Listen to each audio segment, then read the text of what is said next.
Shalom, shalom, encore une fois, shalom chez vous dans vos maisons.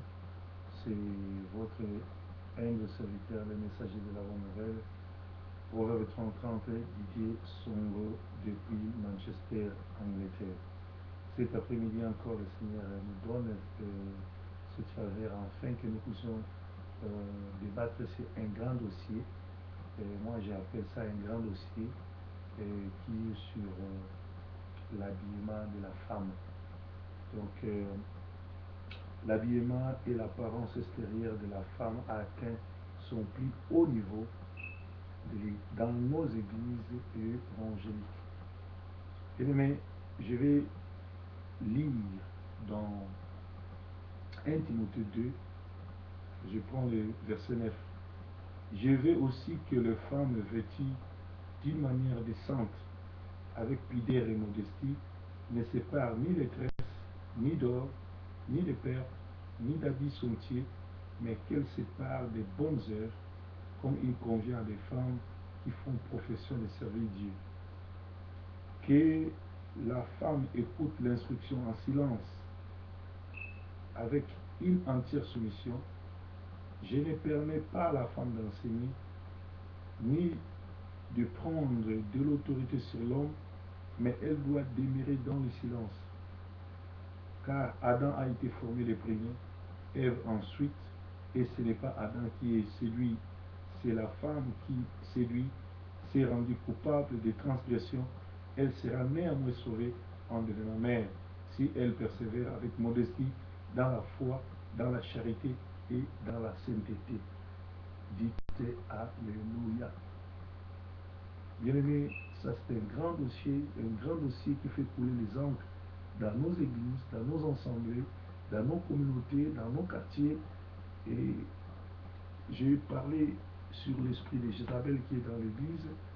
Et en tout cas, je continuerai toujours à parler, je continuerai toujours à donner des amples explications selon la grâce que le Seigneur nous donne. Ici, l'apôtre Paul, qui est l'apôtre par excellence, l'apôtre qui est monté au ciel, qui a visité les trois ciels, qui a vu Jésus en révélation, qui a été enseigné, qui a vu des choses qu'un homme ne peut voir, dit que je veux que les femmes vêtues d'une manière décente, avec pudeur et modestie, ne séparent ni les tresses, ni d'or, ni de pièces, ni de perles, ni d'habits somptueux, mais qu'elles séparent des bonnes œuvres. Bien aimé, la première des choses quand une femme est appelée à l'église, le Seigneur attend que cette femme-là puisse nous montrer de bonnes œuvres.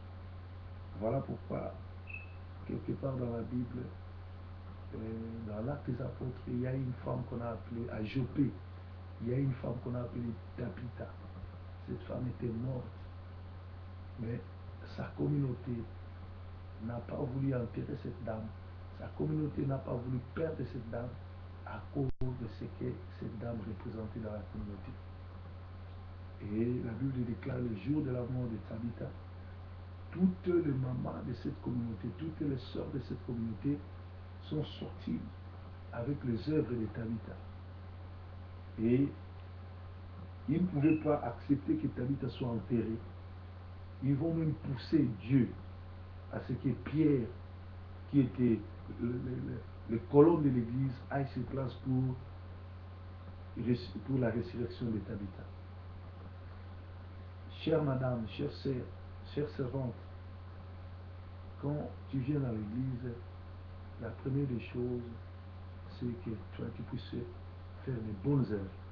Et pour que tu fasses de bonnes œuvres, il faut que ta façon de s'habiller soit décente.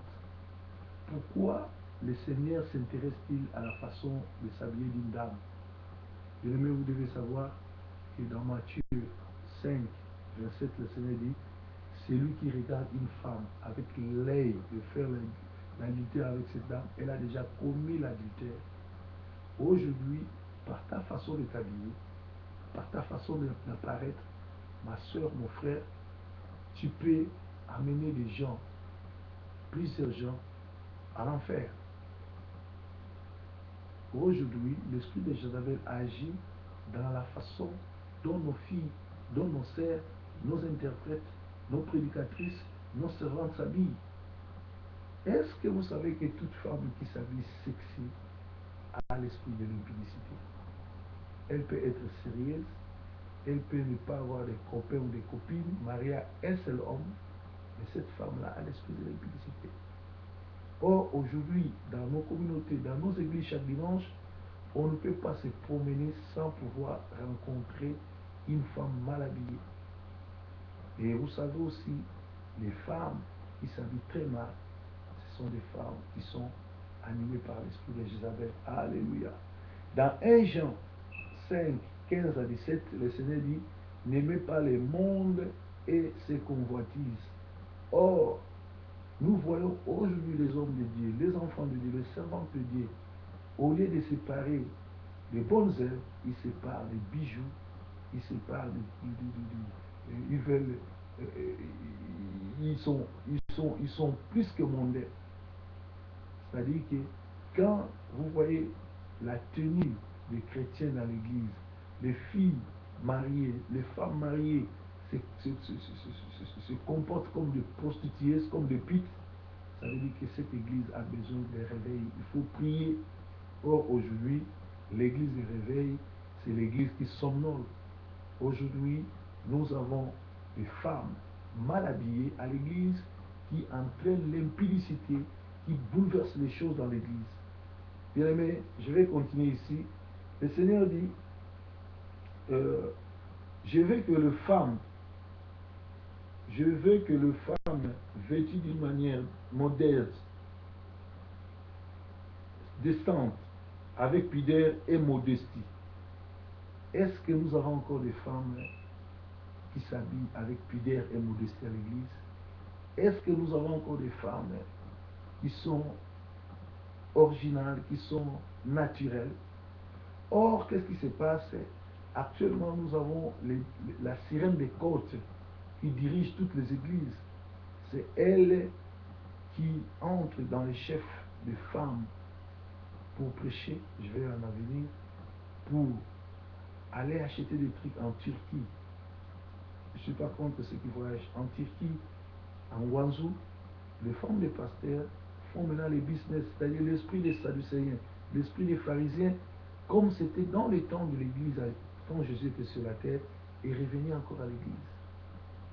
Ces femmes-là amènent des rabotés, amènent des tirets. Vous allez voir les femmes qui vont à l'église, si tu les arrêtais, tu leur disais que vous ressemblez au diable, vous ressemblez au Satan, vous êtes des servants de Satan, vous êtes des servants du diable, ils vont te juger de tout le monde. Tu verras des femmes qui vont à l'église avec des ongles. Regardez les ongles. Regardez comment ils ont mis le truc. Or, quand vous suivez les documentaires sur Michael Jackson et les Illuminati, vous allez voir que nos femmes copient l'habillement, l'accoutrement, et comment les diables se comportent.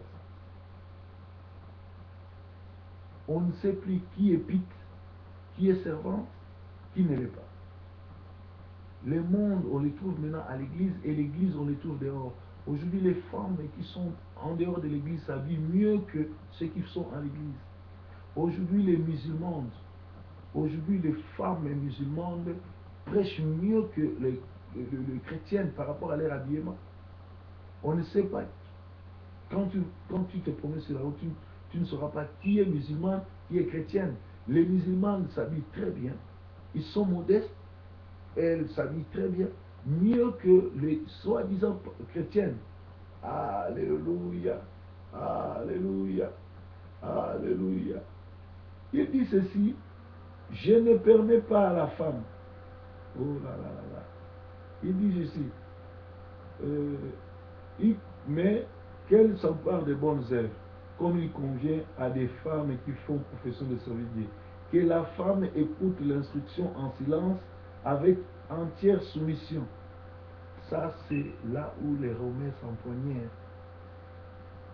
Le Seigneur dit que la femme écoute en silence l'instruction à l'église. Et l'apôtre Paul dit, je ne permets pas à la femme d'enseigner ni de prendre l'autorité sur l'homme.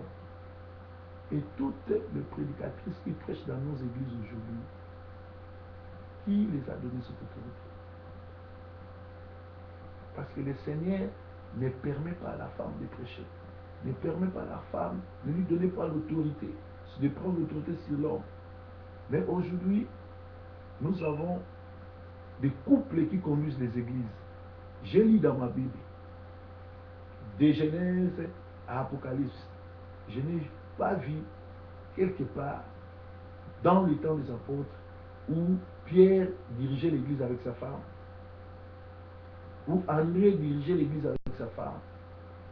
Vous avez vu où l'église est tombée très bas, jusqu'à ce que les couples dirigent les églises.